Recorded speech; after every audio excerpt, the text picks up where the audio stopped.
தெளிவுறவே அறிந்திடுதல் தெளிவு தர மொழிந்திடுதல் சிந்திப்பார்க்கே களிவளர உள்ளத்தில் ஆனந்த கனவு பல காட்டல் கண்ணீர் துளிவர உள்ளுருக்குதல் இங்கு இவையெல்லாம் நீ அருளும் தொழில்களன்றோ ஒளி வளரும் தமிழ்வாணி அடியநேர்க்கு இவை அனைத்தும் உதவுவாயே. இது பாரதி வாக்கு. இதே மேடையில் கொரோனாவுக்கு முந்தைய காலத்தில் நாடகம் நடத்திய நினைவுகள் எங்களுக்கு இன்றும் பசுமையாக இருக்கிறது. இந்த நிகழ்ச்சி தீந்தமிழ் மணக்கும் திரைப்பாடல்கள் அப்படின்னு இலக்கியத்தினுடைய தொடர்ச்சி, இலக்கியத்தினுடைய நீட்சியாகத்தான் நம்ம பல திரைப்பட பாடல்கள், பழைய திரைப்பட பாடல்களை பார்க்க முடியுது. அதிலிருந்து சில பாடல்கள் எடுத்து பாரதி அவர்கள் அதுல நீங்க பார்க்கக்கூடிய தரிசிக்கக்கூடிய இலக்கியம் என்னன்றத சொல்ல போறாங்க. நான் நடுநடுவில் உங்களை பாடி தொல்லப்படுத்துவேன் கொஞ்சம் கொஞ்சம், அவ்வளவுதான். அதுதான் இந்த நிகழ்ச்சி. நீங்க ரிலாக்ஸ்டா இருக்கலாம். நான் முழு பாட்டிலும் பாட மாட்டேன், கஷ்டப்படுத்த மாட்டேன். சமீப காலமாக நான் கொஞ்சம் அகிம்சையை கடைபிடித்து வருவதால், மனிதாபிமானம் கூடிக்கொண்டு வருவதால் கொஞ்சம் அடக்கி வாசிப்பேன். ஆக்சுவலா இது பாரதி பாஸ்கர் அவர்கள் மட்டுமே செய்வதாக இருந்தால் ஒரு 3 மணி நேரம் அவருக்கு நீங்கள் கொடுத்திருந்தால் கூட சளைக்காமல் இலக்கியத்தையும் திரைப்பட பாடல்களையும் மாற்றி மாற்றி அவர் நமக்கு காட்டுவார். அவர் எனக்கு காட்டிய சில அருமையான காட்சிகளையும் நான் நடுநடுவே சொல்லிக் கொள்ளலாம் என்று இருக்கிறேன். இப்போ இந்த அரங்கம் பாரதி வசம், நான் உட்பட.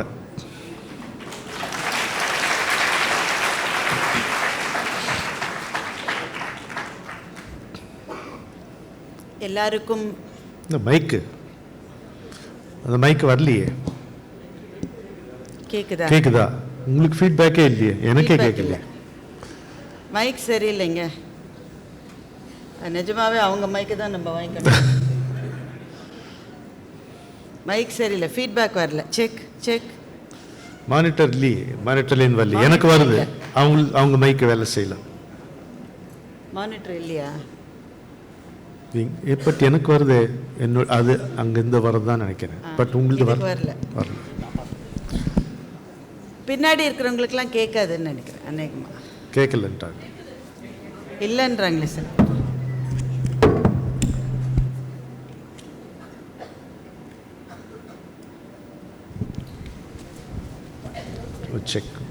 செக். எஸ்.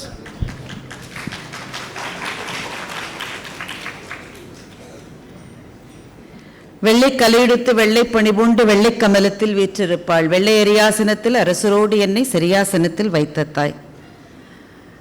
லிஷா அமைப்பைச் சேர்ந்த அனைத்து சகோதர சகோதரிகளே, விருது பெற்ற மாபெரும் கவிஞர் திரு இக்பால் ஐயா அவர்களே, முன்வரிசையில் அமர்ந்திருக்கின்ற இனிய பிரமுகர்களே, இந்த அரங்கில் இத்தனை நேரம் தாமதமான பிறகும் கூட ஆவலோடு கூடியிருக்கிற சிங்கப்பூர் வாழ் அன்பு சங்கங்களே,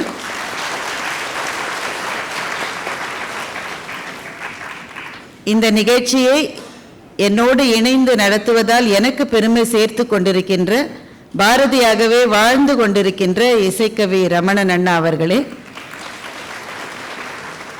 நிகழ்வுக்கு வந்திருந்து எங்களையெல்லாம் பெருமைப்படுத்துகின்ற அன்பு சகோதரர் கண்ணன் அவர்களே, ஆரியபவன் உணவு விடுதியைச் சேர்ந்த தாமரை செல்வன் அவர்களே, சகோதரி அனுராதா அவர்களே, ஏனைய சொந்தங்களே, அவ்வளோதான் எனக்கு கண்ணுக்கு தெரியுது. இப்போ யாராவது விட்டுருந்தா மன்னிச்சிருங்க. எல்லாருக்கும் பணிவின் வணக்கங்கள். நேரத்தின் அருமையை கருதி கொஞ்சம் நம்ம விரைவாக போக வேண்டியிருக்கு. எவ்வளவு நேரம் தாக்கு பிடிப்பீங்க? நீங்கள் 2 hours தாக்கு பிடிப்பீங்க, நாங்கள் தாக்கு பிடிக்க மாட்டோமே.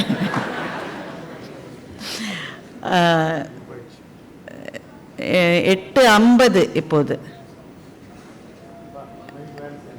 எவ்வளவு நேரம் நம்ம ஒரு கணக்கு வச்சுக்கலாம்.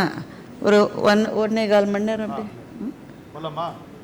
1 hour 15 minutes. மினிஸ்டர் உட்கார்ந்திருக்கார். இந்த நிகழ்வு மிக குறிப்பாக எழுத்தாளர்களுக்கு இவ்வளவு பெரிய கௌரவம் சேர்க்கின்ற இந்த விழாவில் அமைச்சர் ஐயா அவர்கள் இருந்து அவர்களினுடைய கையால் இந்த விருது வழங்கப்பட்டதும், பெரும்பாலும் எங்கள் நாட்டில் நாங்கள் எப்படி பார்ப்போம் என்றால், பெரும்பாலும் அந்த மாதிரி விருது கொடுத்த உடனே அவர்கள் கிளம்பி விடுவது என்பது வழக்கம் அவர்களுடைய அலுவலின் காரணமாக. ஆனால் அதற்கு பிறகும் தமிழுக்காக இருக்கிற அவர்களுக்கு என்னுடைய இருக்கை குவித்த வணக்கங்களை தெரிவித்துக் கொள்வதிலே மிகுந்த மகிழ்ச்சி அடைகின்றேன். இது எங்களின் தனிப்பட்ட பெருமையே அல்ல, இது நாம் பேசுகின்ற தமிழ் மொழியினுடைய இலக்கிய தொன்மையினுடைய பெருமை. இப்போ தமிழுக்கான சிறப்பை நாம் சொல்லுகிற போதெல்லாம் தொன்மையை பற்றி நிறைய சொல்லிக்கிட்டே இருப்போம். அப்படித்தானே? அப்படிதானங்கய்யா? தொன்மையை பற்றி சொல்லிக்கிட்டே இருப்போம். இது மிகப்பெரிய பழைய மொழி, கல் தோன்றி மண் தோன்றா காலத்து, அதெல்லாம் நிறைய சொல்லுவோம். என்னுடைய தனிப்பட்ட கருத்து என்னவென்றால், தொன்மை என்பதை எவ்வளவு சிறப்புடையதோ அதே அளவு, அருமைச்சந்திரன் சார் இருக்காங்க, அவருக்கும் என்னுடைய வணக்கம், தொன்மை என்பது எவ்வளவு சிறப்புடையதோ தொடர்ச்சி என்பதும் அவ்வளவு சிறப்புடையது.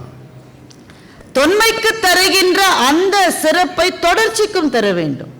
ஏன்னா இந்த அளவு தொன்மை கொண்ட மொழிகள் இன்னும் சில உலகத்தில் இருக்கின்றது தானே. நம்முடைய மொழிக்கான இன்னும் கூடுதலான சிறப்பு அதனுடைய தொடர்ச்சி. ஒரு திருக்குறளை நீங்க எடுத்துக்கிட்டீங்கன்னா எல்லாருக்கும் தெரிஞ்ச ஒரு குறள் சொல்லலாமா?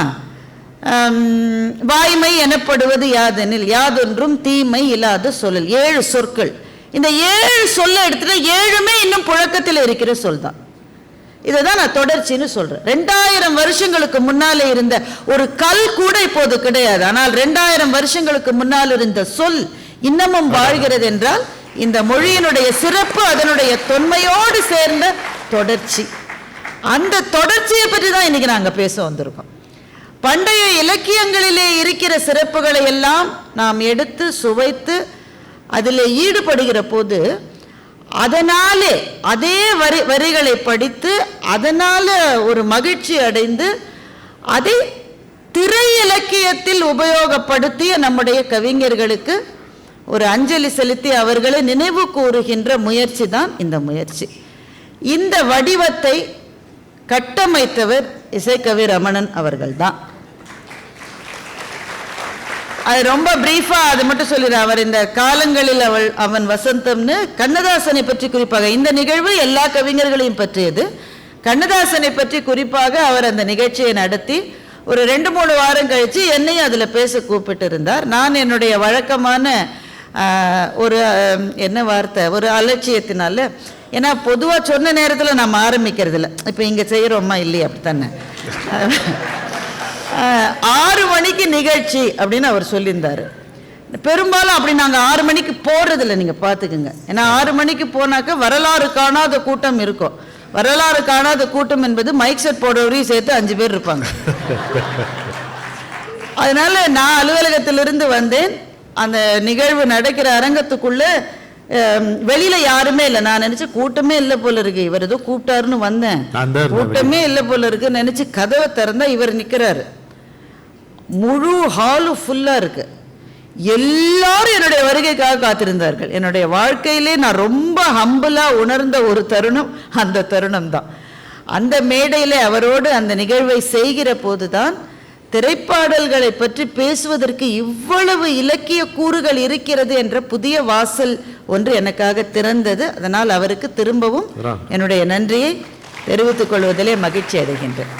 இப்போ இந்த ஃபார்மேட் எப்படின்னா, இது ஒன்றும் இல்லை, ஒரு கலந்துரையாடல் தான். இதில் ஒன்றும் ஒரு வடிவமைப்பு எல்லாம் கிடையாது. பெல் அடிக்க இங்கே நடுவர் கிடையாது. எவ்வளோ நல்ல விஷயம் பாருங்க. நாங்கள் அதனால இது ஒரு கலந்துரையாடல் தான். தமிழ் இலக்கியங்களிலிருந்து தாக்கம் பெற்ற நம்முடைய கவிஞர்கள் அதை எப்படி மாற்றி அல்லது வளர்த்து அல்லது சுருக்கி நமக்கு கொடுத்திருக்கிறார்கள். அதான் இங்கே நம்ம சொல்ல போகிறோம். ஐயா ஜமாய்ப்போம். நீங்கள் இதே மாதிரி சோர்வு அடைஞ்சிடாம அப்பப்போ கைதறிக்கிட்டே இருக்கணும். அவங்க சொன்ன தகவல் அருமையான தகவல். இப்போ அவங்க பங்கு கொண்ட நிகழ்ச்சியை பற்றி அதில் ஒரு தகவல் அவங்க சொல்லலை. நாங்கள் 100 நிகழ்ச்சிகள் நடத்தினோம் காலங்களில் அவன் வசந்தம் கண்ணதாசனுக்காக. பாரதி அவர்கள் பங்கு கொண்ட அந்த நிகழ்ச்சி யூடியூப்ல 7 லட்சம் வியூஸ் போச்சு. 7 lakhs அது போச்சு. நான் அதை அந்த சாதனையை முறியடிக்கிற மாதிரி இன்னும் வரல. எத்தனையோ ஆளுமைகள் பங்கு கொண்டாலும் பாரதியினுடைய ஆளுமை அந்த முத்திரைங்கிறது தனித்துவம் வாய்ந்தது. ஸோ நம்ம இறைவனிடமிருந்தே இந்த நிகழ்ச்சியை தொடங்குவோம். இறைவனை பற்றி பாடும் பொழுது இறைவன் எங்கே இருக்கிறான் அப்படின்ட்டு ஒரு கேள்வி, அதுக்கு ஒரு பதில். இதை கண்ணதாசன் ஒரு விதமாக சொல்கிறாரு. இறைவன் எங்கே இருக்கிறான், எப்படி இருக்கிறான் அப்படின்னு ஒரு பதில வாலி சொல்கிறார். இந்த ரெண்டு பாடல்களை சேர்ந்து அப்படி கொஞ்சம் கொஞ்சம் பார்க்கலாம். தெய்வம் இருப்பது எங்கே, அது இங்கே. எங்க தமிழ் பேசுறோம், அங்க தெய்வம் இல்லாம வேற எங்க இருக்கும்? அது இங்கே வேறெங்கே, தெய்வம் இருப்பது எங்கே. எங்க இருக்கு அப்படின்னா வாலி இப்படி சொல்றார், இதோ எந்த தெய்வம் முன்னாலே நான் ஒரே ஒரு புன்னகையில் கண்டேனே சொல்லிட்டாரா. இவர் தெளிந்த நினைவும் திறந்த நெஞ்சும் நிறைந்ததுண்டோ அங்கே, தெய்வம் இருப்பது எங்கே. இவர் பாசமுள்ள பார்வையிலே கடவுள் வாழ்கிறான், அவன் கருணை உள்ள நெஞ்சினிலே கோயில் கொள்கிறான். இதோ எந்த தெய்வம் முன்னாலே நான் ஒரே ஒரு புன்னகையில் கண்டேனே, அவன் பூவிரியும் சோலையிலே மணப்பான், இசை பூங்குயிலின் தேன் குரலில் மிதப்பான், குளிர் மேகமென தாகத்தையே தணிப்பான், தளிர் கொடி விளையும் கனிகளிலே இனிப்பான். பாசமுள்ள பார்வையிலே கடவுள் வாழ்கிறான், அவன் கருணை உள்ள நெஞ்சினிலே கோயில் கொள்கிறான். இவரு ஆடை அணிகலன் ஆடம்பரங்கள் ஆண்டவன் விரும்புவதில்லை. பக்கத்துல தான் இருக்கு கோயில். ஆடை அணிகலன் ஆடம்பரங்கள் ஆண்டவன் விரும்புவதில்லை, அங்கொரு கண்ணும் இங்கொரு கண்ணும் ஆலய வழிபாடில்லை. பின்ன இசையில் கலையில் கவியில் மழலை மொழியில் இறைவன் உண்டு. இன்னைக்கு காட்சியிலே அருமையான காட்சி. இந்த சின்ன குழந்தை அந்த புத்தகத்தை வெளியிட அமைச்சர் அதை பெற்றுக்கொண்டதுதான் அருமையான காட்சி. இசையில் கலையில் கவியில் மழலை மொழியில் இறைவன் உண்டு, இவைதான் தெய்வம் என்பதை அறிந்தால் ஏற்கும் உனது தொண்டு, தெய்வம் இருப்பது எங்கே. வாலி பார்க்கிறார், இவ்வளவு பாடிட்டார் கவியரசர், நம்ம இன்னும் ஒண்ணு பாடணுமே, அதை வச்சுத்தானே பாரதி ஒரு பிடி பிடிப்பாங்க அப்படின்ட்டு வாலிக்கு தெரியுது. பல நூல் படித்து நீ அறியும் கல்வி, பொது நலம் நினைத்து நீ வழங்கும் செல்வம், பிறர் உயர்வினிலே உனக்கிருக்கும் இன்பம், இவை அனைத்திலுமே இருப்பதுதான் தெய்வம். இது ராஜ்குமாருக்கு பொருந்தும். பிறர் உயர்வினிலே உனக்கிருக்கும் இன்பம், இவை அனைத்திலுமே இருப்பதுதான் தெய்வம். இதோ எந்த தெய்வம் முன்னாலே நான் ஒரே ஒரு புன்னகையில் கண்டேனே. நல்லா பாடுறவங்களை பக்கத்தில் வச்சுக்கிட்டா ரொம்ப கஷ்டங்க. நமக்கு ரொம்ப கடுப்பா இருக்கும். சரி, நம்மளால ஒன்று கூட பாட முடியலையேன்னு. ஃபுல்லாக எப்படியே பாடிடுங்க சார், 1 hour தானே. நான் இங்கே உட்காந்து கேட்டுக்கிட்டே இருக்கேன். எவ்வளோ நல்லா இனிமையாக பாடினார். அந்த தமிழ் சொற்களினுடைய சுவையறிந்து பாடுகிற போது பாடல் இன்னும் செம்மாந்த அழகுகளை எல்லைகளை தொடுகிறது. அதுதான் ரமணன் அண்ணாவுடைய பாட்டில் கிடைச்சது எனக்கு. இதில் ஒரு பார்வை, அந்த அது நிறைய சொன்னார். அந்த கடைசி தான் நம்ம மனசில் நின்றுது, அதுலேருந்தே எடுத்துக்கலாம்.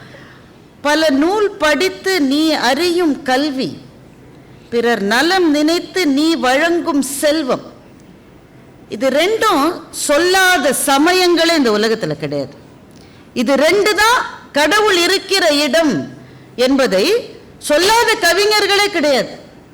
மகாகவி பாரதி சொல்றார், சரஸ்வதி பூஜைன்னா என்னன்னு மகாகவி பாரதி சொல்றாரு. இப்போ எங்க வீட்டிலலாம் சரஸ்வதி பூஜை வந்தால் நாங்கள் பிள்ளைகளாக இருக்கப்போ ரொம்ப குஷியாக இருப்போம். ஏன்? அன்னைக்கு தான் படிக்க வேணாம்னு வீட்டில் சொல்லுவாங்க.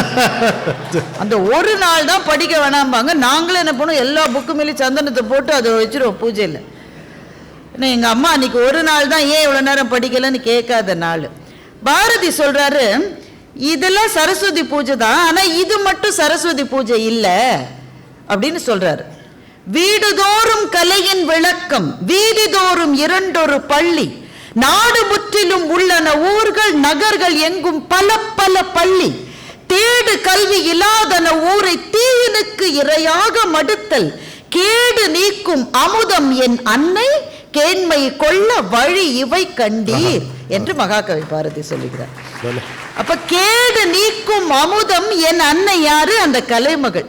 அவளுக்கான பூஜை அன்னைக்கு நீங்க சந்தனம் வைக்கிறது குங்குமம் வைக்கிறதுலாம் பூஜை தான். அதை விட முக்கியமான பூஜை எழுத்தறிவில்லாதவர்களுக்கு நீங்கள் எழுத்தறிவை கொடுப்பதற்கு முயற்சி அடிக்கிற போதெல்லாம் அதுதான் உண்மையான சரஸ்வதி பூஜை என்று மகாகவி பாரதி சொன்னார்.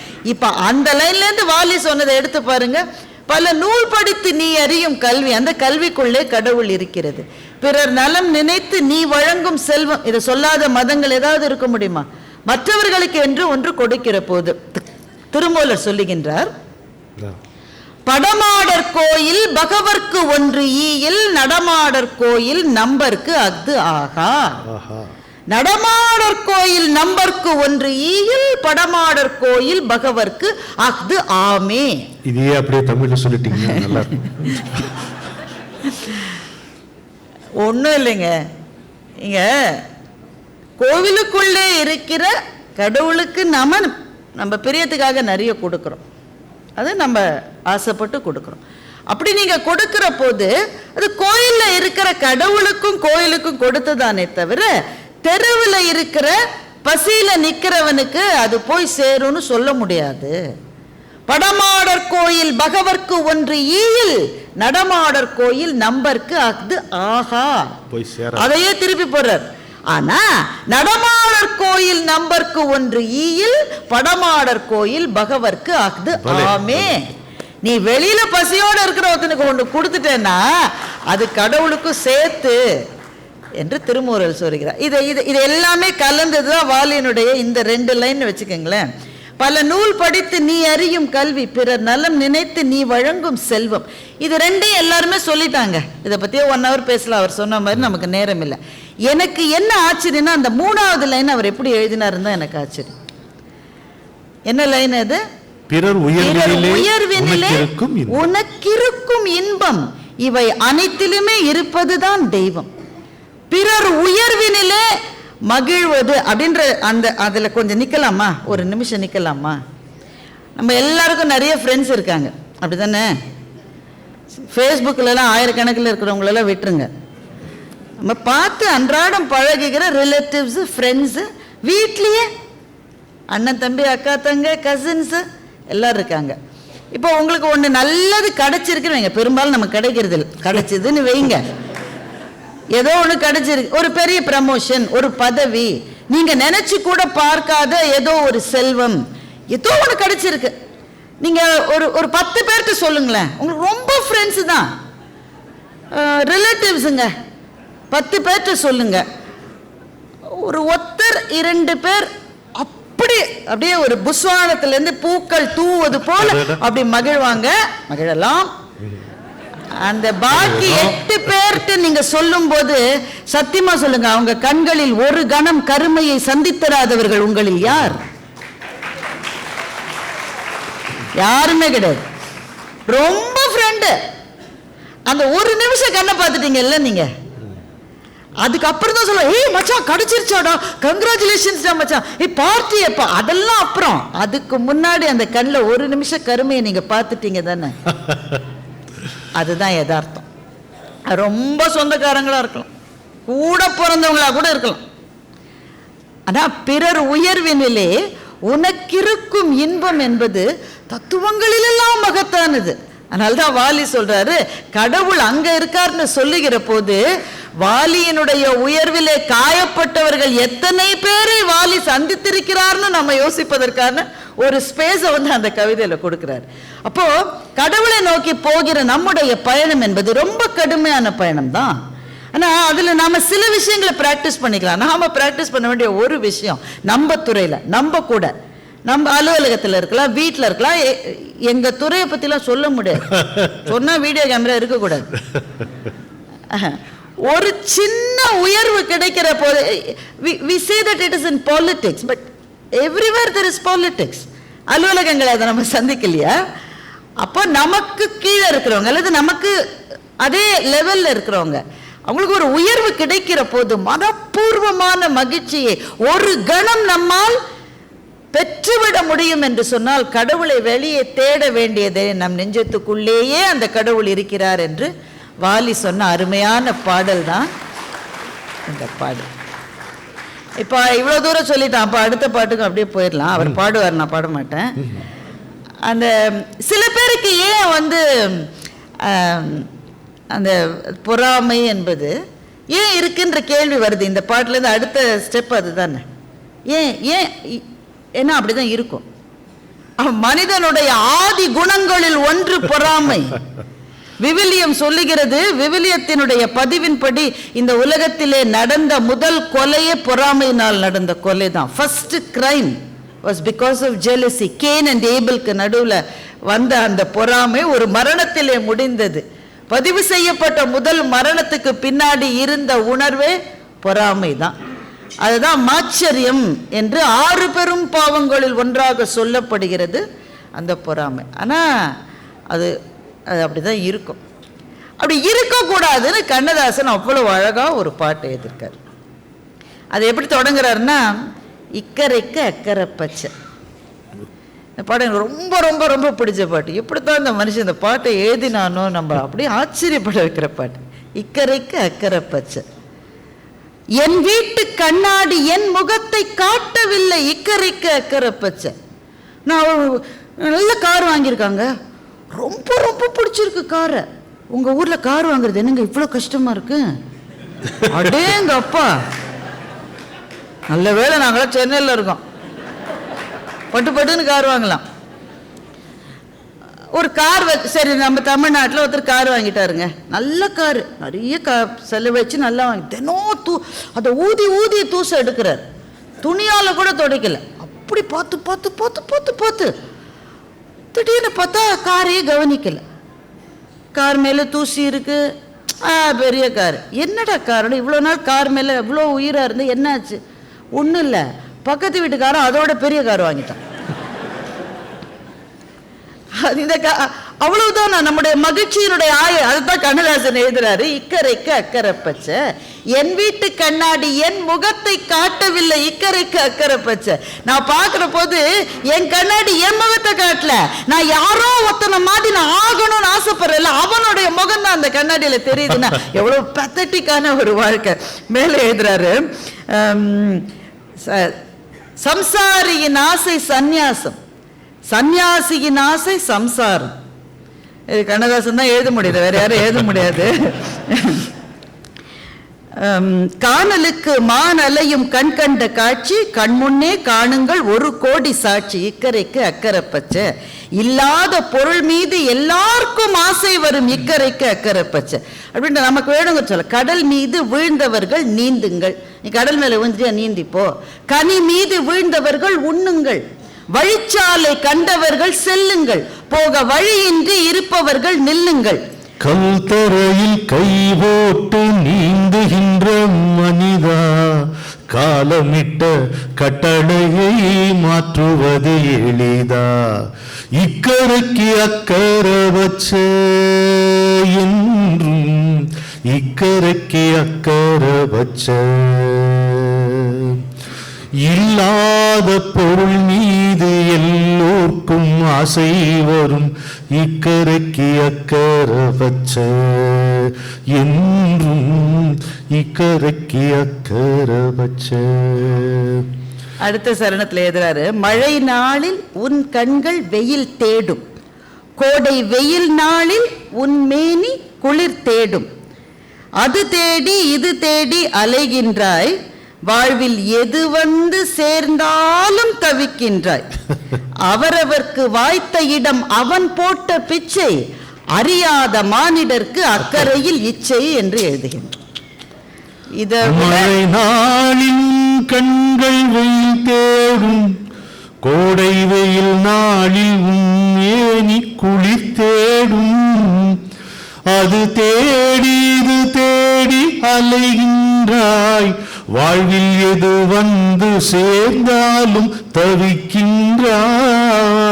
அவரவர்க்கு வாய்த்த இடம் அவன் போட்ட பிச்சை, அறியாத மானிடர்க்கு அக்கறையில் இச்சை. இல்லாத பொருள் மீது எல்லோர்க்கும் ஆசை வரும், இக்கரைக்கு அக்கறை வச்ச என்றும் இக்கரைக்கு அக்கறை வச்ச. ஓலை வீடு பரத், இது எப்படி சொல்லி பார்ப்போமா? ஓலை வீடு ஓட்டு வீட்டு கேங்கும், அந்த ஓட்டு வீடு மாடி வீட்டு கேங்கும், மாடி வீடு மாளிகைக்கு ஏங்கும், அந்த மாளிகையோ மரணம் வந்தால் தூங்கும். அவ்வளவுதான். பொறாமை பத்தி சொன்னாங்க. மகாபாரதத்துல விதுரர் ஒரு அற்புதமா சொல்றாரு, இந்த துரியோதனுடைய அடிப்படை குணமே பொறாமை தான் அப்படின்னு. அவன் எதுக்குங்க பொறாமப்படணும்? எல்லா செல்வமும் அவனுக்கு இருக்கு, ராஜ்யம் இருக்குன்னு. அப்படி இல்லை, பொறாமையை நீ சரியா புரிஞ்சிக்கோ. என்கிட்ட இல்லாதது அவங்கிட்ட இருக்கக்கூடாது. இது ஓரளவுக்கு புரியுது. அடுத்து சொல்றாரு, என்கிட்ட இருக்கிறது அவங்கிட்ட இருக்கக்கூடாது.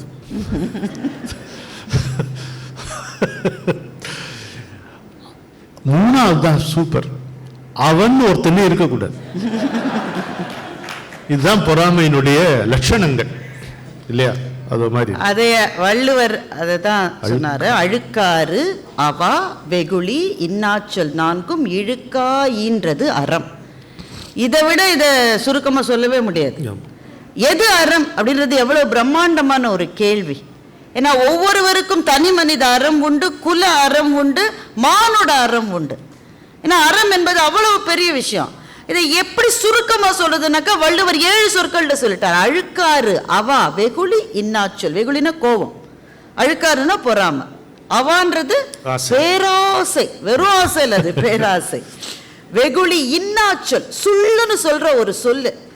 எவ்வளவு காயங்கள் மனசுல இருக்குல்ல. தீயினார் சுட்ட புண் உள்ளாரும் ஆறாதே, நாவினால் சுட்ட வடு.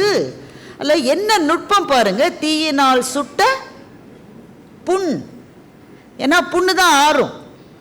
ஆறாதே, நாவினால் சுட்ட வடு. வடு ஆறவே ஆறாது. அது இன்னொரு அழகு வாத்தியார் சொல்லுவாரு.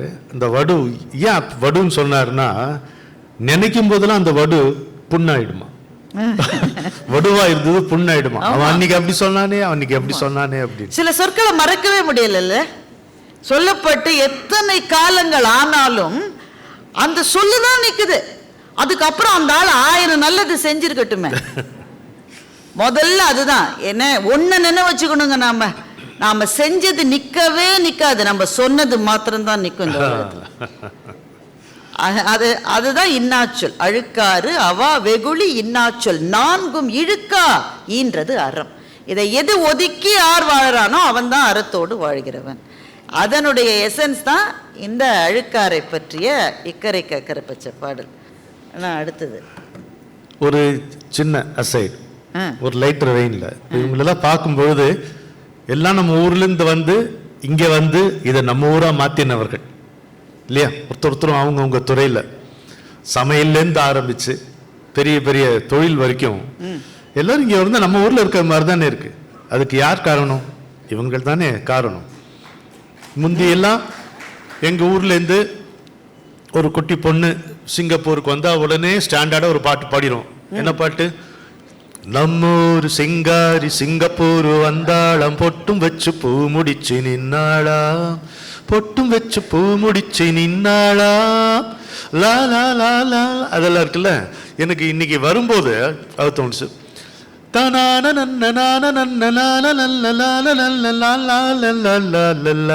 எப்போ வந்ததுன்னா, நண்பர் கணேஷ் ஒரு தயிர் சாதம் வாங்கி கொடுக்கறதுக்கு கூட்டு போனார் மத்தியானம். தயிர் சாதத்தை பார்த்து இந்த பாட்டு ஞாபகம் வந்தாங்க. வந்தது பாருங்க, எங்க எது வரும் தெரியாது. எவ்வளவு கொடுமைகள் இந்த உலகத்துல இருக்குன்னு பாருங்க. எங்க சூப்பர் ஸ்டார் நினைச்சேன்னு சொன்னா கூட பரவாயில்ல. இல்ல கேளுங்க, கணேஷ் அது பண்ணும்போது எனக்கு இந்த அந்த டியூன் ஞாபகம் வந்தது.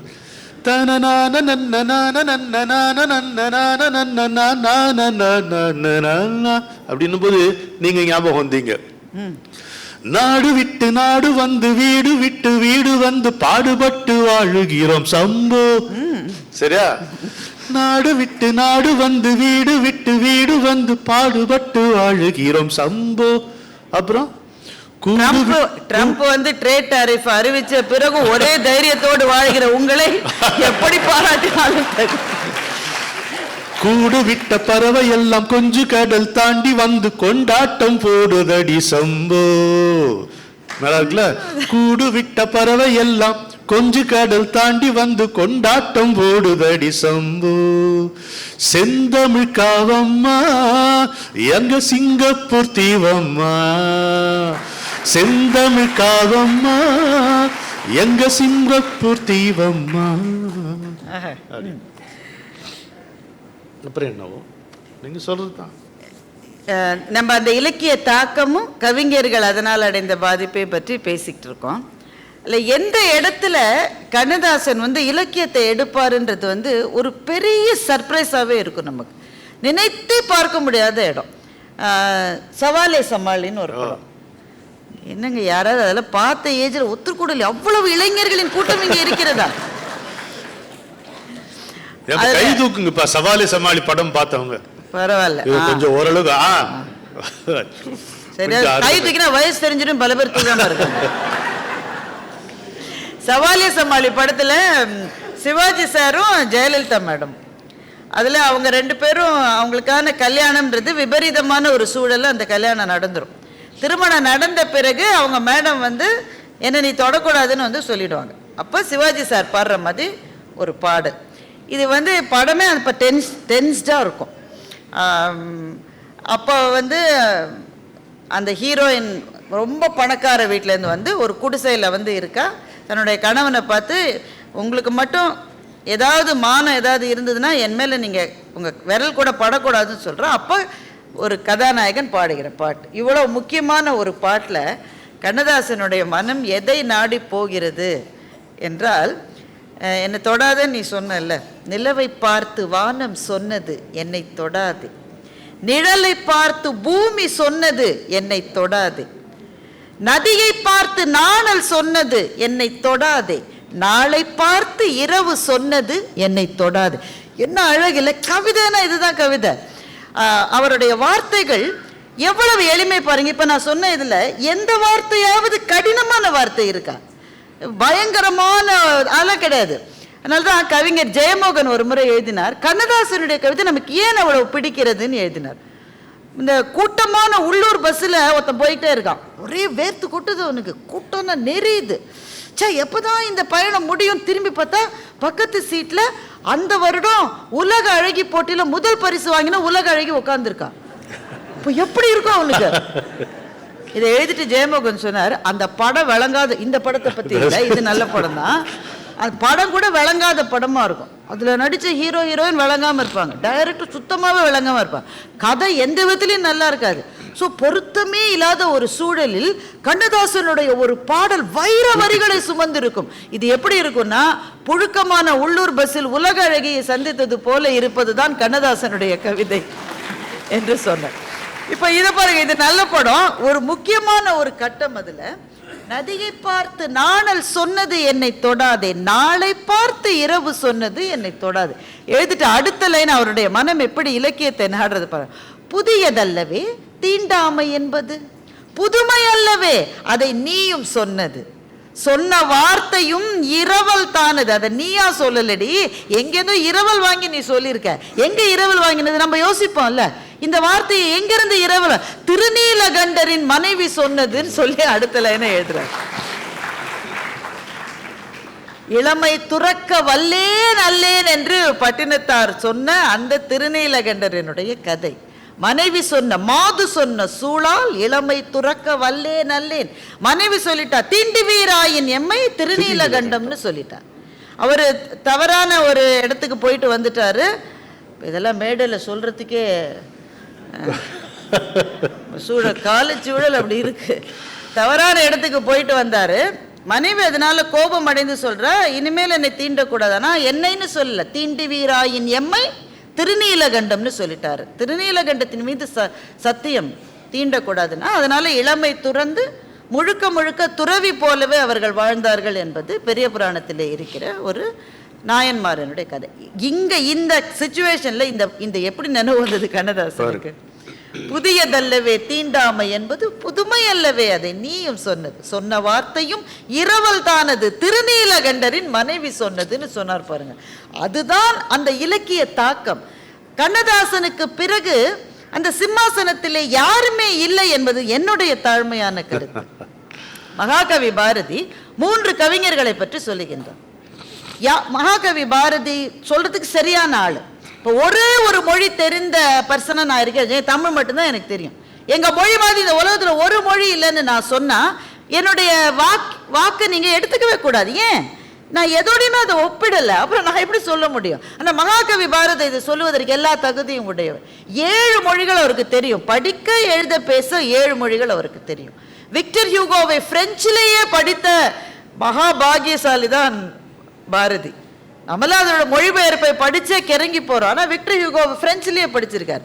அப்படி பல மொழிகள் தெரிந்த பாரதி வந்து சொன்னார் நம்மிடம், யாமறிந்த புலவரிலே கம்பனை போல் வள்ளுவன் போல் இளங்கோவை போல் பூமிதனில் யாங்கனுமே பிறந்ததில்லை, உண்மை வெறும் புகழ்ச்சி இல்லை என்று சொன்னார்.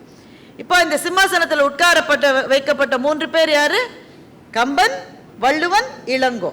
நீங்க இதுல என்ன அப்சர்வ் பண்ணிருப்பீங்கன்னா, இது குரோனோலாஜிக்கல் ஆர்டர்ல இல்ல, கால வரிசைப்படி இருந்தா வள்ளுவன், இளங்கோ, கம்பன் இருக்கணும். ஆனா பாரதி அப்படி வைக்கல. கம்பனை போல், கம்பன் தாண்டா முதல்ல, மற்ற எல்லாதற்கு பிறகுதான் கம்பனை போல், வள்ளுவன் போல், இளங்கோவை போல் பூமிதனில் யாங்கனுமே பிறந்தது. இதை எடுத்துக்கிறாரு கண்ணதாசன். கம்பன் ஏமாந்தான். அந்த பாடல், அந்த காட்சி உங்களுக்கு நினைவு இருக்கும்.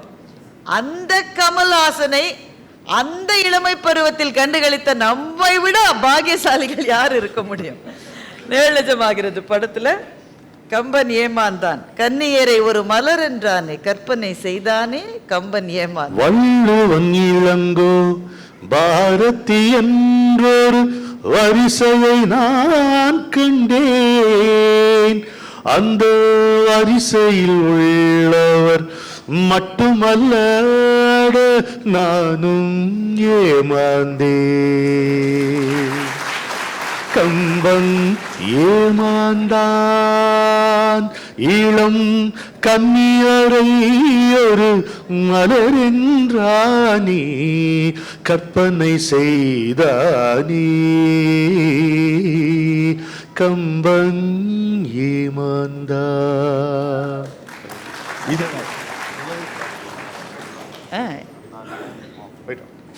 ரொம்ப நன்றி ஐயா, நன்றி.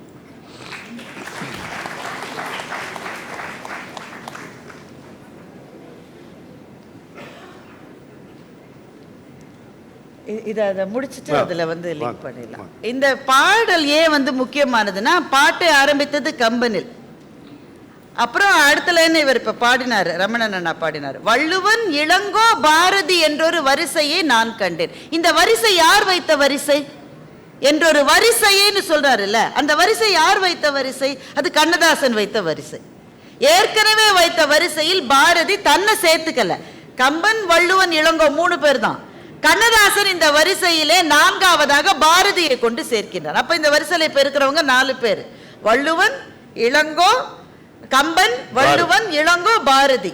இந்த வரிசையில் பாரதிக்கு பிறகு அந்த சிம்மாசனத்தில் உட்காரக்கூடிய தகுதிகள் அனைத்தும் பொருந்திய ஒரே கவிஞன் கண்ணதாசன் மாத்திரம்தான்.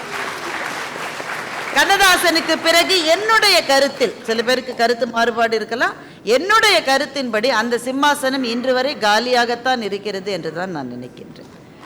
இப்போ இந்த சிம்மாசனத்திலே இருக்கிற கண்ணதாசன் ஒரு கணவனுக்கும் மனைவிக்கும் இருக்கிற ஒரு பிரச்சனையை பற்றி பாட்டு எழுது என்று டைரக்டர் சொல்லுகிற போது திருநீலகண்டரின் மனைவி சொன்னதுன்றதை கொண்டு வந்ததுதான் அந்த சிம்மாசனத்தினுடைய 4 தூண்களில் இலக்கிய தோய்வு என்பதுதான் பிரதானமான ஒரு அந்த சிம்மாசனத்தினுடைய அடித்தளமாக இருந்தது. ஆனா அந்த பாட்டு பாடிங்க, ரொம்ப நேரமா காத்துட்டு இருக்கீங்க. புதியதல்லவே தீண்டாமை என்பது, புதுமையல்லவே அதை நீயும் சொன்னது. சொன்ன வார்த்தையும் இரவல் தானது, சொன்ன வார்த்தையும் இரவல் தானது. திருநீலகண்டரின் மனைவி சொன்னது, திருநீலகண்டரின் மனைவி சொன்னது. நிலவை பார்த்து வானம் சொன்னது, என்னை தொடாதே. நிழலை பார்த்து பூமி சொன்னது, என்னை தொடாதே. நதியை பார்த்து நாணல் சொன்னது, என்னை தொடாதே. நாளை பார்த்து இரவு சொன்னது, என்னை தொடாதே. தாளத்தை ராகம் தொடாத போதிலே கீதத்தை நெஞ்சம் தொடாமல் போகுமே. தந்தை தன்னையே தாய் தொடாவிடில் நானும் இல்லையே, நீயும் இல்லையே. நானும் இல்லையே, நீயும் இல்லையே. இன்னொரு ஸ்டான்ஸா இருக்கு அதுல. ஒரு கவிதையில் வரும், ஆழ்கடல் போந்து முத்தெடுத்தோன் அணிந்ததே இல்லை அவன் கழுத்தில். அவர் சொல்வாரு, சூநிலம் பிளந்து தங்கம் எடுத்தோன் தொட்டதல்லால் சுகம் இல்லை. பேங்க்ல வேலை பார்த்தவங்க, பெரிய உத்தியோகத்துல இருந்தவங்க, கேஷியர் பார்க்காத கேஷா, ஒரு நோட்டு கூட அவன் சொந்தம் கிடையாது. இல்லை அது மாதிரி. எப்படி எவ்வளவு பேர் இப்படி கிளம்பிருக்கீங்க? பாழ்நிலம் புதுக்கி பயிர்களை வளர்த்தோன் பசியெல்லாம் தீர்ந்ததும் இல்லை. வாழ்வதற்கென்றே மண்ணிடை சிலர்தான் வந்தனர் கண்டபிரானே அப்படிங்கிறார். தங்கம் எடுத்த கை அது தங்கம் கண்டதா, தர்மம் கொடுத்த கை சமதர்மம் பார்த்ததா. ஆலயம் செய்வோம் அங்கே அனுமதி இல்லை, நீ அந்த கூட்டமே இதில் அதிசயம் இல்லை. நீ அந்த கூட்டமே இதில் அதிசயம் இல்லை. நிலவை பார்த்து வானம் சொன்னது, என்னை தொடாதே. நிழலை பார்த்து பூமி சொன்னது, என்னை தொடாதே. இப்போ கொஞ்சம் தாமதமாக போயிட்டு இருக்கிற போதும் எனக்கு கண்ணதாசனுடைய ஞாபகம் தான் வந்தது. சில பேருக்கு இந்து மதம் பிடிக்கும், சில பேருக்கு கிறிஸ்தவ மதம் பிடிக்கும், சில பேருக்கு இஸ்லாம் மதம் பிடிக்கும். எனக்கு பிடித்த மதம் தாமதம் என்று சொன்னவர் கண்ணதாசன். காரைக்குடியில் இப்போதான் ஒரு 2 நாள் முன்னாடி காரைக்குடி கம்பன் விழாவில் நான் போய் உரையாற்றுகிற ஒரு வாய்ப்பு எனக்கு கிடைத்தது. கண்ணதாசனுடைய பிரம்மாண்டங்களுக்கு பின்னாடி ஒரு விஷயம் இருக்குது, அதை இந்த அவையில் நான் பகிர்ந்துக்கணும். ஒரு காலகட்டத்தில் தமிழ்நாட்டில் கம்பராமாயணத்தை எரிக்க வேண்டும்னு ஒரு குரல் வந்தது. அப்போ கண்ணதாசனுக்கு கொடுக்கப்பட்ட அசைன்மெண்ட் என்னன்னாக்கா, கம்பராமாயணத்தை படிச்சுட்டு நல்லா கம்பனை திட்டி கவிதை எழுதணுன்றது ஒரு அசைன்மெண்ட்டாக கொடுக்குறாங்க. அதற்காகத்தான் அவர் கம்பராமாயணத்தை கையில் எடுக்கிறார். ஆனால் ஆழ்ந்திருக்கும் கவியுளத்தை அவரால் காணாமல் எப்படி இருக்க முடியும்? கம்பனை படித்த உடனேயே அந்த கவிதை சுவையிலே மாந்தி அவருக்கு கொடுக்கப்பட்ட அசைன்மெண்ட் எல்லாம் விட்டுட்டு கம்பனுடைய புகழ் பாடுவதை தன் வாழ்நாள் முழுவதும் செய்தவர் கண்ணதாசன். பாரதி, ஒரு வார்த்தை சொல்லலாம்? சொல்லுங்க. எங்க கல்லூரிக்கு கண்ணதாசனை அழைத்திருந்தோம், வந்து பேசினார். நான் சொல்றது கிமு 1971 ஆண்டு வந்தார். அப்ப இந்த தகவலை அவர் சொன்னார். கம்பனை தாக்கி எழுதுவதற்காகத்தான் நான் கம்பனை படித்தேன், படிக்க படிக்க கம்பன் கிட்ட சரண்டர் ஆயிட்டேன் அப்படின்னாரு. அந்த வார்த்தை நீங்க படிக்க படிக்க கம்பன் கிட்ட சரண்டர் ஆயிட்டேன். கம்பராமாயணத்துல எனக்கு ஒரு 800 செய்யுள்கள் மனப்பாடம். தம்பிகளா, இன்னி வரைக்கும் அதுதான்டா எனக்கு சோறு போடுது. காரைக்குடி கம்பன் விழாவை நடத்திய சா கணேசன் ஐயா அவர்கள் ஒரு விஷயத்துல ரொம்ப பர்டிகுலராக இருப்பார். காலம் 6 மணினா 6 மணிக்கு கம்பன் வாழ்க ஆரம்பிச்சிருவார். யாருக்காகவும் காத்திருக்காது கம்பன் விழா. இதில் கண்ணதாசன் கவியரங்கத்துக்காக கூப்பிட்ருக்காங்க. நம்ம ஆள் கொஞ்சம் மெதுவாக தானே வருவார், அதான் தாமதம் எனக்கு பிடித்த மதம்ட்டார். அதனால் அவர் பாட்டுக்கு அவர் டயத்துக்கு போனார். அவர் காத்திருக்க மாட்டார், வேற ஒருத்தரை வச்சு கவியரங்கத்தை நடத்த ஆரம்பிச்சிட்டார். கண்ணதாசன் முதல் வரிசையில் உட்கார்ந்து கவியரங்கத்தை ரசித்து விட்டு போயிட்டார். அடுத்த ஆண்டும் கண்ணதாசனை அவங்க கூப்பிடுறாங்க. இப்போ கரெக்ட் டைமுக்கு வந்துட்டார். முதல்ல இப்படித்தான் கவியரங்கத்தை ஆரம்பிக்காரு. கடிகாரம் பார்த்தே காரியங்கள் ஆற்றுவதென பிடிவாதம் பிடிக்கும் பேரவையின் தலைவர்கள்.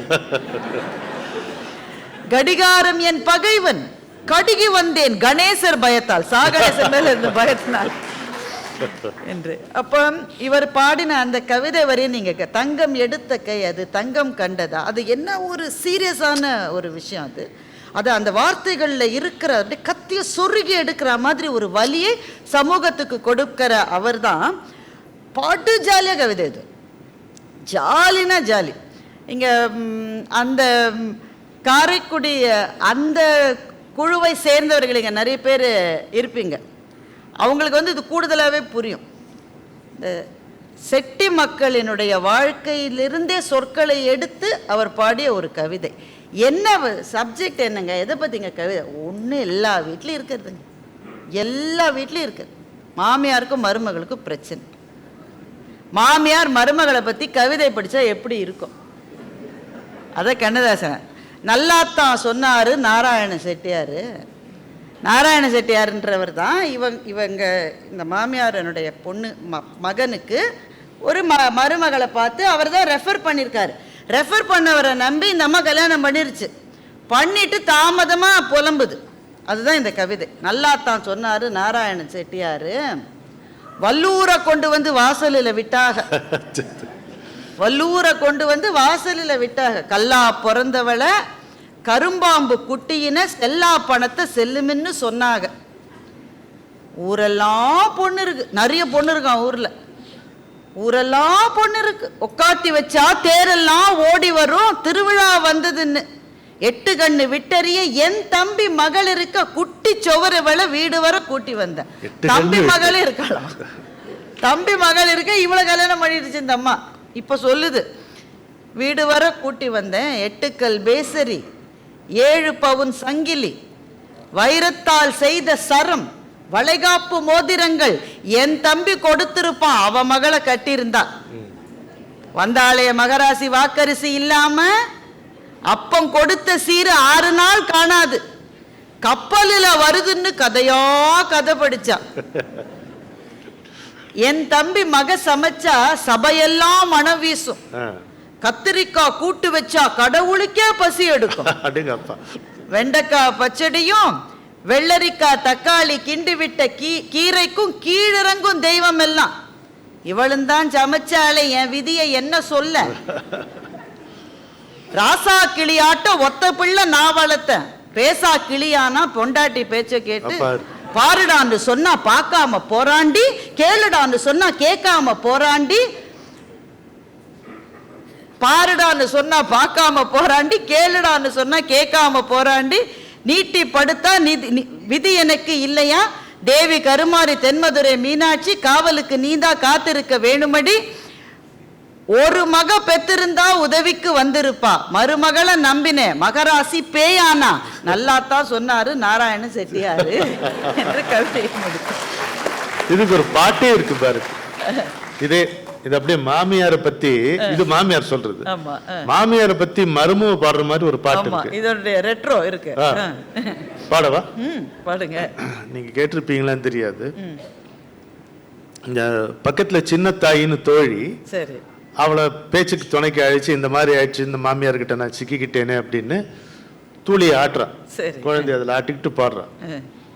பச்சரிசி பக்குவமா பார்த்து எடுக்கையிலே, பச்சரிசி பக்குவமா பார்த்து எடுக்கையில, மச்சு பூனை உருட்டிருச்சே தாயி தாயி, இத மாமியா நம்புவளா தாயி தாயி, சின்னத்தாயி சின்னத்தாயி, சிரிப்பா சிரிச்சிருச்சே சின்னத்தாயி, தவளை சுமக்கையில தண்ணி கொஞ்சம் சிந்துச்சுன்னா, தவளை சுமக்கையில தண்ணி கொஞ்சம் சிந்துச்சுன்னா தவுலா பொழப்பாளே தாயி தாயி, சட்டி கடுகா வெடிப்பாளே தாயி தாயி, சின்ன தாயி சின்ன தாயி, சிரிப்பா சிரிச்சே சின்ன தாய். அவளுக்கு அவங்க அம்மா ஞாபகம்.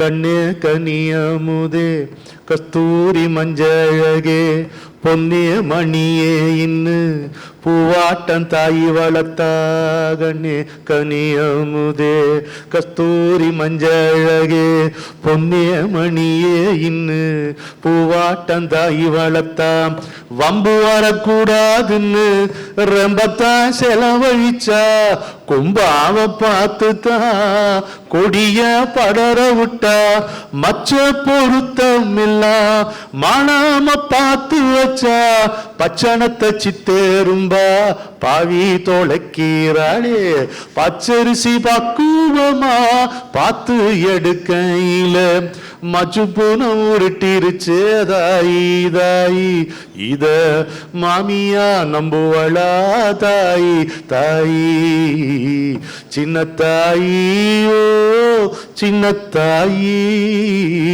சிரிப்பா சிரிச்சே சின்ன தாய். இப்ப கணவன் அந்தி கருக்களிலே அத்தனைக்கும் அமாமுங்க, அடுக்கள ஓரத்துல ஆயினி தெய்வமுங்க, அந்தி கருக்கையிலே அத்தனைக்கும் அமாமுங்க, அடுக்கள ஓரத்துல ஆயினி தெய்வமுங்க, எந்த பக்கம் தாவுமோ இந்த மதில் புனையின்னு, எந்த பக்கம் தாவுமோ இந்த மதில் புனை இன்னு, ஏதும் சொல்ல முடியலடி என கணக்குதடி, ஏதும் சொல்ல முடியலடி என கணக்குதடி, சின்னத்தாயோ சின்னத்தாயி, சிரிப்பா சிரிச்சே சின்னத்தாயி.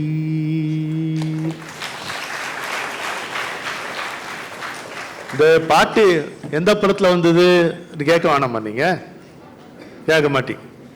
நல்லா இல்லை போல பாட்டு. நல்லா இருக்கா? என் பாட்டு தான், அது எந்த படத்துலயும் வரல. நாங்க கூட கண்ணதாசன் பாட்டும் நினைச்சு ஆடாடா, அந்த மாதிரி நினைப்பு வந்ததே பெரிய விஷயம். வாங்க டைம் பார்த்துக்கலாம். Time check. கண்ணதாசனுடைய பாடல்களை பற்றி பேசிட்டு இருக்கிற இந்த பயணத்தில் எனக்கு ரொம்ப பிடித்த ஒரு பாடல் வந்து சூரியகாந்தி படத்தில் வந்து ஒரு முதல்ல அந்த படமே கொஞ்சம் வித்தியாசமான படம். அது வந்த காலகட்டத்தில் விமன் ஹேவிங் எ கெரியர்ன்றது கிடையவே கிடையாது. ஆனால் அந்த படத்தில் அந்த மாதிரியான ஒரு கதாநாயகியாக ஜெயலலிதா மேடம் வந்து நடிச்சிருப்பாங்க. அவங்க கெரியரில் மேலே போக போக போக இன்னும் கீழே கீழே கீழே போகிற ஒரு கணவராக முத்துராமன் நடிச்சிருப்பார். அப்போ அந்த ரெண்டு பேருக்கும் இருக்கிற அந்த முரண், அதை சொன்ன படம் அந்த படம். அந்த படத்தில் அவங்க ரெண்டு பேரும் ஒரு மியூசிக் ப்ரோக்ராம்க்கு வருவாங்க. அதில் கண்ணதாசனே தோன்றி அவரே வாய் அசைத்து பாடுகிற ஒரு பாடல் எனக்கு வந்து ரொம்ப பிடிச்ச பாட்டு. அதை பாடிடுங்களா, அப்புறமா அதை பற்றி பேசலாம்.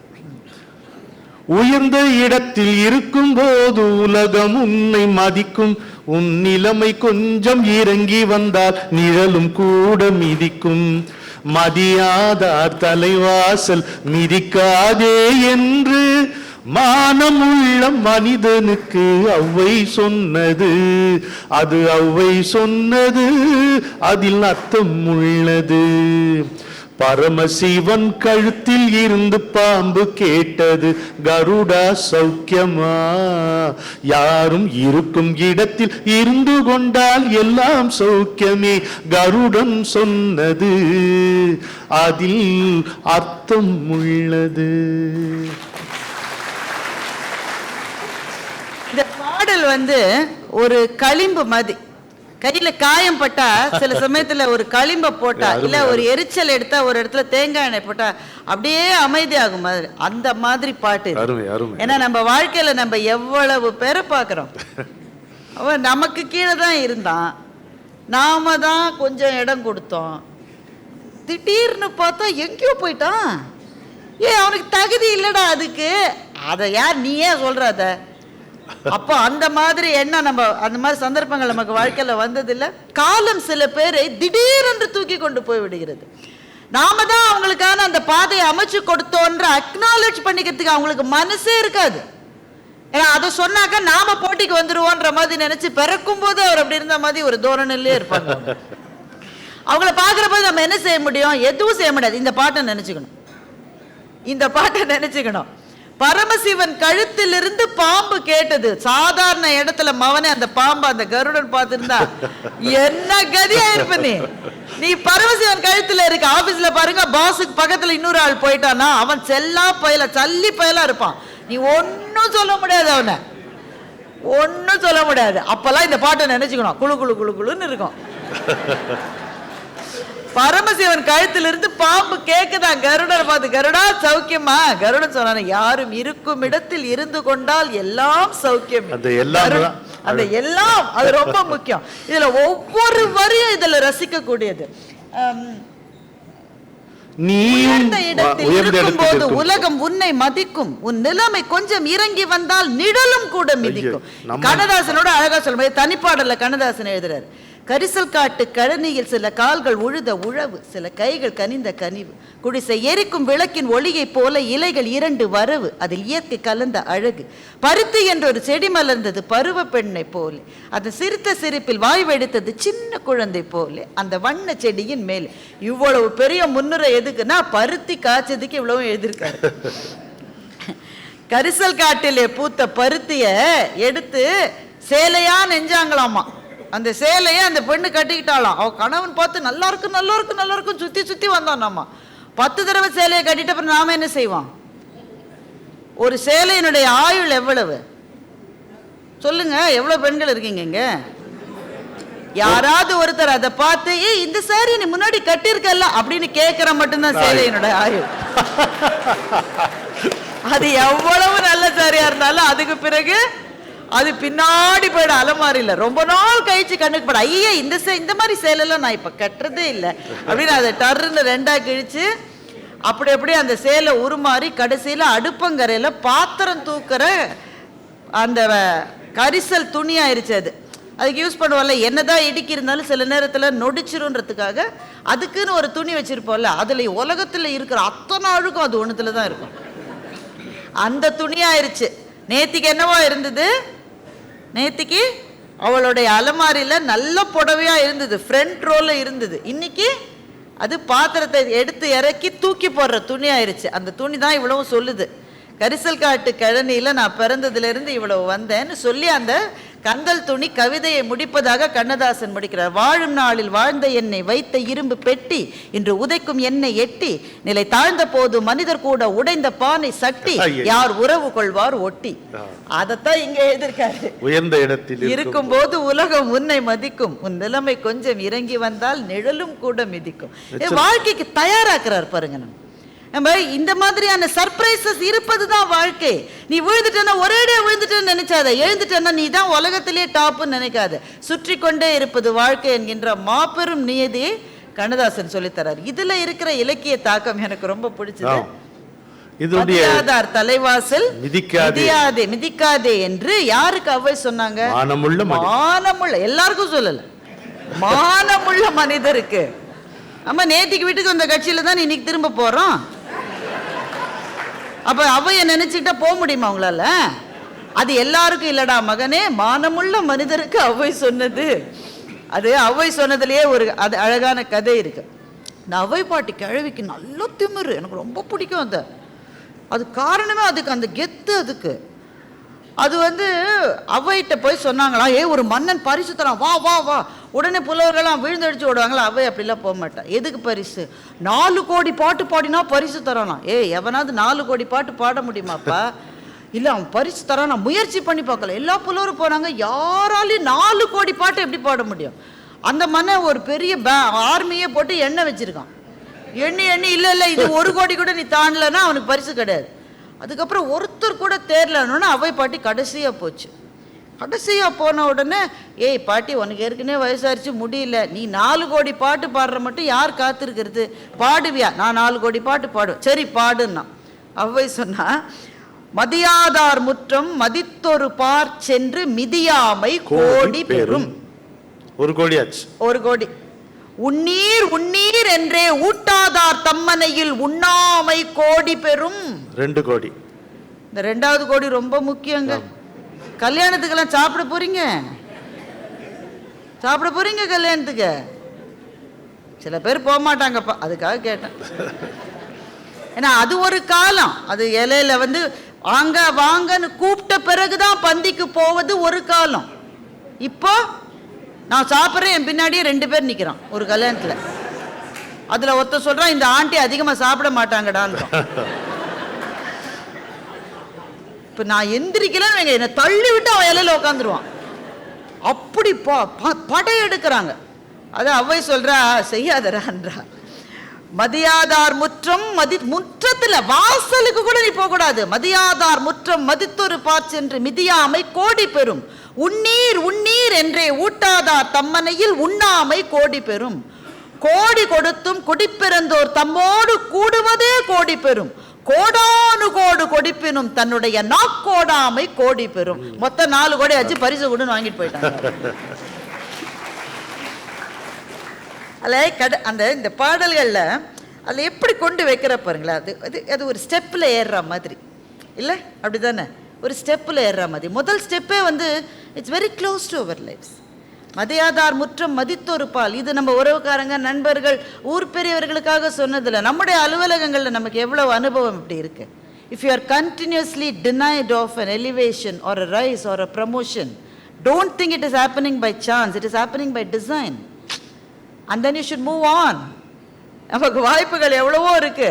ஜோஷுவா பெல் அப்படின்னு ஒரு மகத்தான இசைக்கலைஞர், அவனை வச்சு வாஷிங்டன் போஸ்ட்டில் ஒரு எக்ஸ்பெரிமெண்ட் கண்டக்ட் பண்ணாங்க. வாஷிங்டனில் ஒரு சப்வேல அவரை வயலின் வாசிக்க வச்சாங்க. 2 மணி நேரம் வயலின் வாசிச்சார். ஒரு 5 பேர் 6 பேர் அப்படி திரும்பி பார்த்துட்டு போயிட்டாங்க. சில பேர் காசு போட்டாங்க. எல்லா காசையும் எண்ணி பார்த்தா $30 இருந்தது. ஆனால் ஜோஷுவா பெல் வச்சு வாசிச்சிருந்த வயலினுடைய விலையே $3.5 million. டைமண்ட் ஸ்டட்டட் வயலின் அது.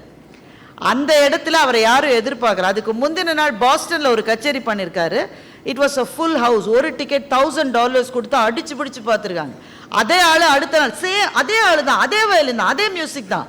ஆனா அது சப்வேல கேட்கிற போது அதை நின்று கேட்பதற்கு ஒரு நாதி இல்லை. இப்படித்தான் பல திறமைகள் மதிக்காத இடத்திலே மங்கி போய் கிடக்கின்றன. அப்ப நாம சப்வேல வாசிக்கிற இசைக்கலைஞர்களா இல்லை, பாஸ்டன் தியேட்டரில் வாசிக்கிற இசைக்கலைஞர்கள்னு முதல்ல நாமே நம்பணும். அதுக்கு செய்ய வேண்டிய முதல் வேலை, எங்கு நம் திறமைக்கு மரியாதையும் மதிப்பும் இல்லையோ, மூவ் ஆன், ஸ்டெப் அவே. அதை தாவே இங்க சொல்றா. மதியாதார் முற்றம் மதித்தொரு பார் சென்று மிதியாமை கோடி பெறும்னு ஆரம்பிக்கிறவ கடைசி ஸ்டெப்ல எதை வைக்கிறா? கோடி கொடுத்தும் தன்னுடைய நாக்கோடாமை. என்ன பிரச்சனை இருந்தாலும் சரி, நான் ஒரு வார்த்தை கொடுத்துட்டேன், நான் கொடுத்தது தான் என்று வாழ்கிற வாழ்க்கையினுடைய உன்னதத்தை அவ்வை சொல்லுகிறாள்.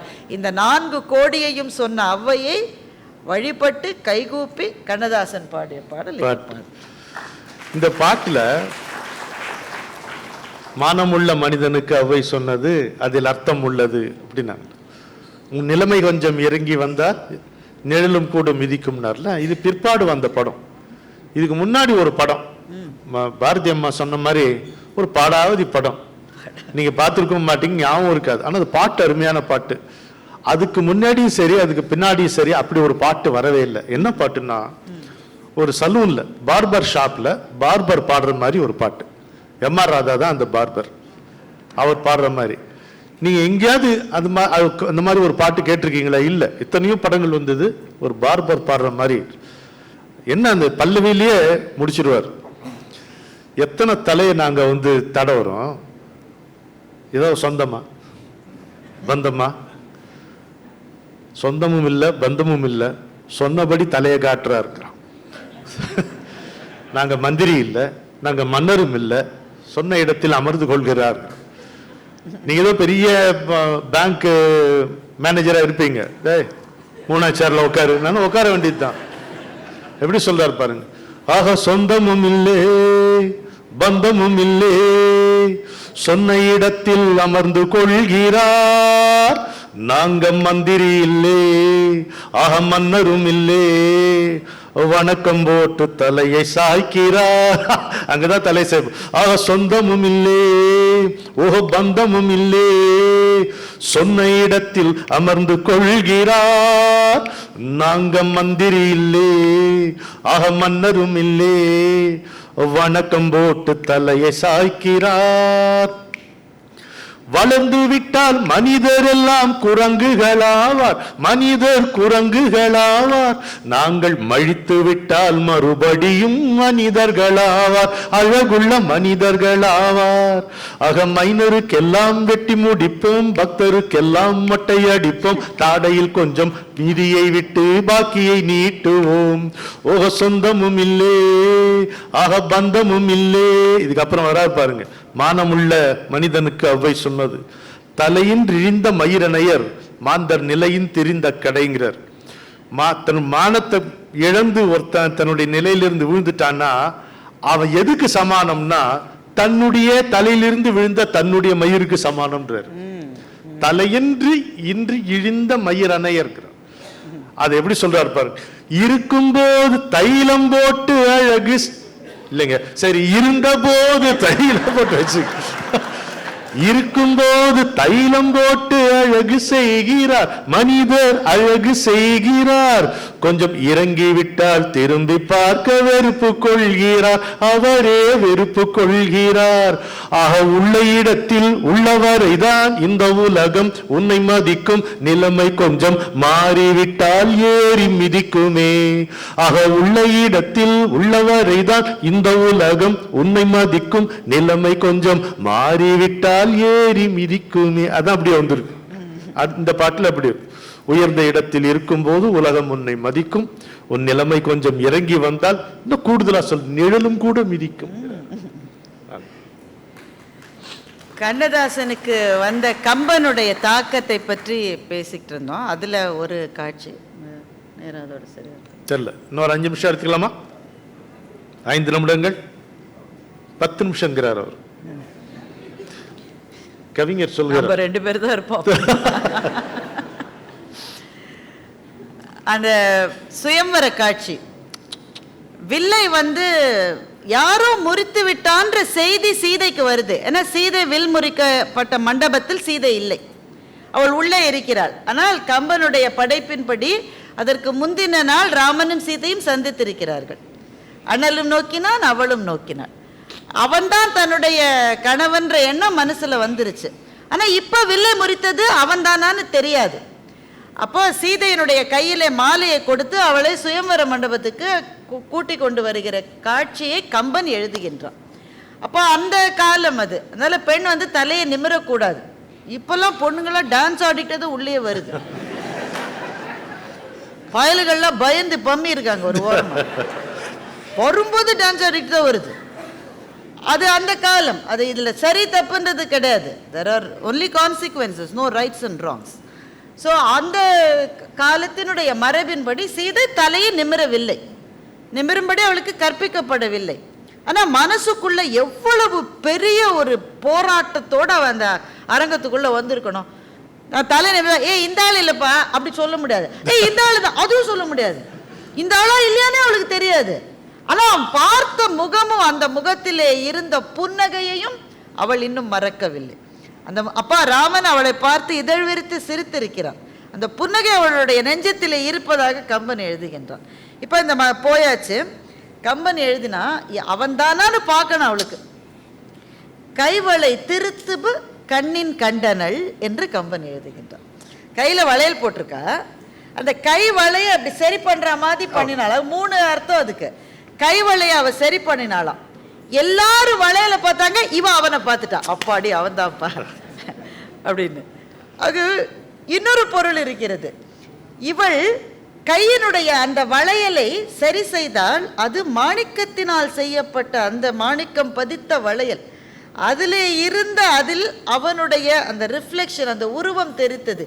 கைவளை திருத்துபு கண்ணின் கண்டனள்.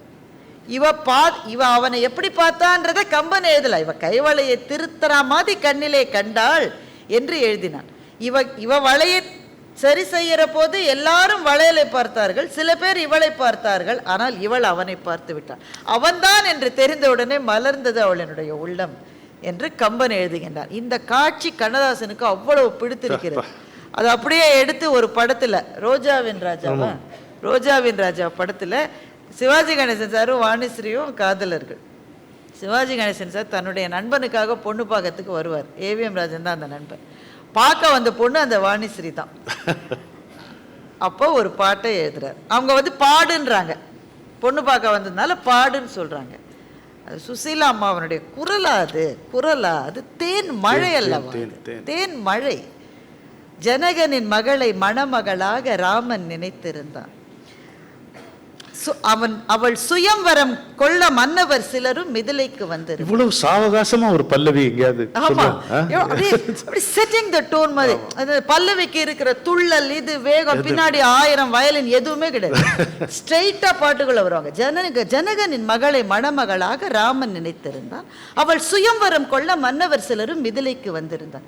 மணிமுத்து மாணிக்க மாடத்தில் ஏறி ஜானகி காத்திருந்தாள். அவள் மைவிழி சிவக்க மலரடி கொதிக்க ராமனை தேடி வந்தாள். அந்த காட்சி பாருங்களேன், எப்படி டிஸ்கிரைப் பண்றாரு பாருங்க. மைவிழி சிவக்க மலரடி கொதிக்க ராமனை தேடி வந்தாள். ஏன் லைட் டிம் பண்றீங்க? இது சினிமாட்டிக் எஃபெக்ட். ராமனை தேடி வந்துட்டாளா? ஆசை ஒரு புறம், நாணம் ஒரு புறம், கவலை மறுபுறம், அவள் நிலைமை திரிபுறம் எழுதினார். ஆகா, கவிதை என்பது அந்த இடத்தில் நிற்கிறது, அங்கே நிற்கிறது. மணிமுத்து மாணிக்க மாடத்தில் இருந்து ஜானகி காத்திருந்தாள். அவள் மைவிழி சிவக்க மலரடி கொதிக்க ராமனை தேடி வந்தாள். நாணம் ஒரு புறம், ஆசை ஒரு புறம், கவலை மறுபுறம். என்ன கவலை? அவன் தானான்ற கவலை. கவலை மறுபுறம், அவள் நிலைமை திரிபுறம். கொதிக்கின்ற மூச்சு மாலையில் விழுந்து மணியும் கருகியதே. அவள் கூந்தலில் இருந்த மலரும் ஜானகி நிலைமைக்கு இறங்கியதேன்னு கண்ணதாசன் எழுதினார். இந்த பாடலை அந்த காட்சியோட நீங்க பார்க்கிற போது சிவாஜி சாரனுடைய நடிப்பு என்பது ஆகா. வாணிஸ்ரீயனுடைய நடிப்பு, சிவாஜி சாரனுடைய நடிப்பு, அது ஒரு உணர்வையும் காட்டாமல் எல்லா உணர்வையும் காட்டுகிற அந்த அபாரமான கண்கள். அது கேம்பிரிய நிரா என்று சொல்லுவார்கள். மனித குலத்தின் வர்றதுக்கு முன்னாடி நிறைய ஸ்பீஷீஸ் வந்தது தானே, கோடிக்கணக்கான ஸ்பீஷீஸ் வந்தது. நம்ம என்ன நினைப்போம், இந்த ஸ்பீஷீஸ் எல்லாம் வர்றதுக்கு பல லட்சம் வருஷம் ஆச்சுன்னு. அது ஒரு விதத்தில் உண்மை. ஆனால் இந்த ஸ்பீஷீஸில் மகத்தான நம்பர் ஆஃப் ஸ்பீஷீஸ் ஒரு பர்டிகுலர் 300 இயர்ஸில் வந்துதான். அது என்ன காரணம்னு யாராலையும் கண்டுபிடிக்கவே முடியல. அந்த ஈராவை கேம்பிரிய நிரான்னு சொல்லுவாங்க. பல அதிசயங்கள் ஒரே நேரத்திலே நடந்த அந்த ஈரா கேம்பிரிய நிரா. தமிழ் சினிமாவினுடைய கேம்பிரிய நிரா என்பது சிவாஜி சாரும் கண்ணதாசன் எம்எஸ்வியும் டிஎம் சௌந்தரராஜனும் பி.சி. சில்வாவும் எம்ஜிஆர் அவர்களும் இருந்த அந்த ஈரா தான் கேம்பிரிய நிரா. நாம அந்த நேரத்தில் இளமையில இருந்து இன்றைக்கு நம்முடைய இந்த வயதிலிருந்து திரும்பி பார்க்கிற ஒரு வாய்ப்பு கிடைத்த அபாரமான ஒரு தலைமுறை நம்ம தலைமுறை மாத்திருந்தான். மணிமுத்து மாணிக்க மாடத்தில் இருந்து ஜானகி பார்த்திருந்தாள். இருமை விழி சிவக்க மலரடி கொதிக்க ராமனை தேடி நின்றாள். நாணம் ஒரு புறம், ஆசை ஒரு புறம், கவலை மறுபுறம், அவள் நிலைமை திரிபுறம். கொதிக்கின்ற மூச்சு மாலையில் விழுந்து மணியும் கருகியதே. அவள் கூந்தலில் இருந்த மலரும் ஜானகி நிலைமைக்கு உருகியதே. ஜனகனின் மகளை மணமகளாக ராமன் நினைத்திருந்தான். ராஜா ராமன் நினைத்திருந்தான். அப்புறம் பாருங்க, நெஞ்சை மறைத்தாள், நினைவை மறைத்தாள், கண்களை மறைக்கவில்லை. அவள் மஞ்சள் முகத்தில் ஓடிய கண்ணீர் மறைத்தும் மறையவில்லை. முனிவன் முன்புறம், ஸ்ரீராமன் பின்புறம், சீத்தை தனியிடம், அவள் சிந்தை அவனிடம். மன்னவரெல்லாம் சுயம்வரம் நாடி மண்டபம் வந்து விட்டார். ஒரு மன்னவன் யாரோ வில்லை எடுத்தான், ஜானகி கலங்கி விட்டாள், ஜானகி கலங்கி விட்டாள். திரும்ப பல்லவிக்கு போகாது பாட்டு. ஆமா, அந்த அங்கே பாட்டு வந்து சரணத்தோட எவனோ ஒருத்தன் வில்ல எடுத்தான், ஐயோ எவனோ எடுத்துட்டான், நாட்டம் நின்னு போச்சு. அப்படி இருக்கு. நிறைவாக ஒரு பெப்பி பாடலோட. காற்று நம்மை அடிமை என்று விலகவில்லையே, கடல் நீரும் அடிமை என்று சுடுவதில்லையே, சுடுவதில்லையே. காலம் நம்மை விட்டு விட்டு நடப்பதில்லையே, காதல் பாசம் தாய்மை நம்மை மறப்பதில்லையே.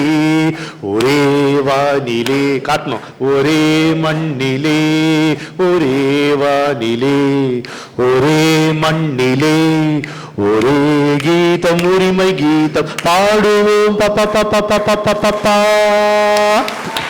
அதோ அந்த பறவை போல வாழ வேண்டும், இதோ இந்த அலைகள் போல ஆட வேண்டும். ஒரே வானிலே, ஒரே மண்ணிலே, ஒரே கீதம், உரிமை கீதம் பாடு.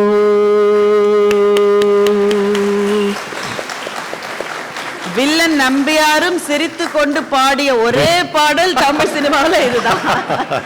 அத்தனை பேரையும் துடிப்போடு இருக்க வைத்த அந்த பாடலோடு இந்த பெரிய வாய்ப்பு எங்களுக்கு கொடுத்ததற்காக உங்கள் எல்லாருக்கும் எங்களுடைய இதயம் கனிந்த நன்றியை சொல்லி முடித்துக் கொள்கிறோம். நன்றி. வழக்கம் போல இந்த நிகழ்ச்சிக்கு என்னை மறுபடியும் அழைத்த என்னுடைய இனிய நண்பர் ராஜ்குமார் அவர்களுக்கும், மொத்தத்தையும் ஒருங்கிணைத்த கண்ணன் சேஷாத்ரிக்கும், இத்தனை நேரம் நீங்கள் இருந்து கேட்ட உங்கள் அனைவருக்கும் எங்களுடைய மனமார்ந்த நன்றி. மீண்டும் உங்களை சந்திக்கிறேன் என்கின்ற எச்சரிக்கையுடன் உங்களிடமிருந்து விடைபெறுகிறோம்.